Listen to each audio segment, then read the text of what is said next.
And you know you didn't do anything, but for some reason you end up looking like you just murdered 10 people. Whenever that happens to me and my friends, we just look at each other and go, quick, it's the po-po, act natural. And is it just me, or do you guys ever get really protective over certain friends, and you don't want other people to talk to them, or look at them, or breathe the same air as them, and you just want to like bundle them up in a little burrito of friendship and let no one else be friends with them, and just, no, you're not a burrito! And not the tasty kind like beef and cheese, because you're human. I don't find human tasty because I'm not really a cannibal, but you're still my burrito either way! I mean, those are true friends. True friends are also the people who can, True friends are the people who you can insult on a daily basis.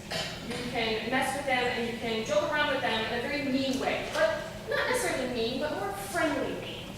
Like that moment when you have someone new come over to your house, which is why I hate when this happens. You're like, oh, I have to go now, the ride's here. And they're like, do you have to leave so soon? I was just about to place my tea and bury your body in the backyard.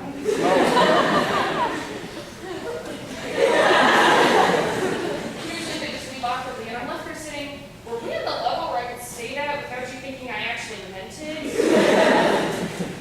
Me and my friends, we do that on a daily basis. I mean, that's how we say goodbye to each other. Another big thing for bullying each other with me and my friends is that we insult each other. Some of our favorites have got to be Shakespearean insults. Like, I do desire you may be strangers, or thou smelt of mountain goats. And people think we're weird for saying these, but realistically, it's because we just really understand each other and we know each other really well. No, I mean, we literally know everything about each other. My one friend, she's 5'6". She has blue green eyes. She has 46 posters of bands up her walls. I know every single food she can and cannot eat due to the fact that she either A, is picky, or B, she just can't eat it. I mean, the only reason why I don't live at her house is because her parents haven't given me a key yet. But I do know that the key is appropriately placed beneath the hat of the second lawn note that is approximately 10.79 feet from the front door. Not that I measured her anything. And I know everything about her except what she wants for her birthday. And the reason why I don't know what to get her is because she's not obsessed with anything. I mean, for people who aren't obsessed with anything, like a TV show or a book or a movie, what do you get them? What do they like? Do they even like anything? I mean, normal people, they're lucky. They can care casually. Me, I can't do that. I care aggressively! Woo! Now, of course, I throw something together last minute, and it's totally fine. But just after her birthday, she becomes obsessed with the show Supernatural. Oh my god! Oh my god! And at first, my first reaction is, why couldn't you watch it sooner? I've been telling you to watch it for months! But then it hits me. For once, we're both obsessed with the same show. So naturally, I find out her opinion on everything and make sure she knows all the proper precautions to take so we don't end up like the characters on the show, which is dead. Dean, so what's your opinion on Dean? Please don't like Dean, because if you don't like Dean, then you're going to have a serious problem. Also, make sure that you surround your house in a spring of salt so that demons and supernatural beings can't attack your family. Also, make sure that you carry emergency salt with you. You all have your emergency salt with you, right? No? No? Here, come on. Take some emergency salt. Pass it around. Everyone. Come on. Everyone needs some. Come on.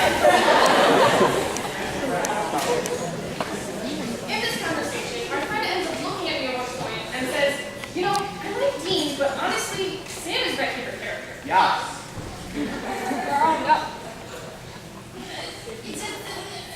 No.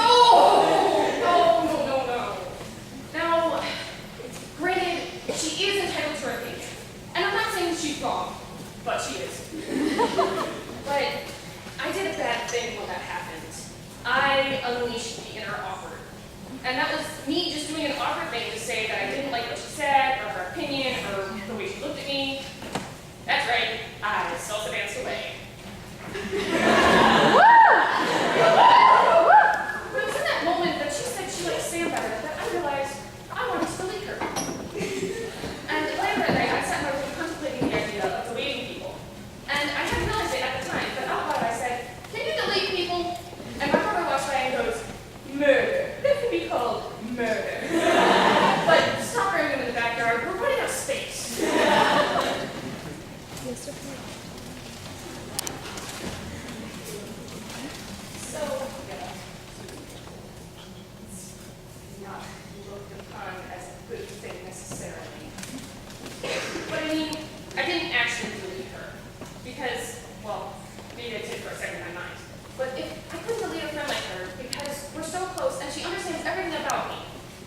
how I don't like to do my homework over break in school.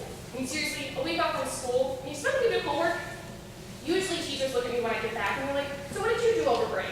I usually respond with, oh, well, I solved crimes by observing, not knowing. I traveled to distant planets with a very immature yet mature friend of mine.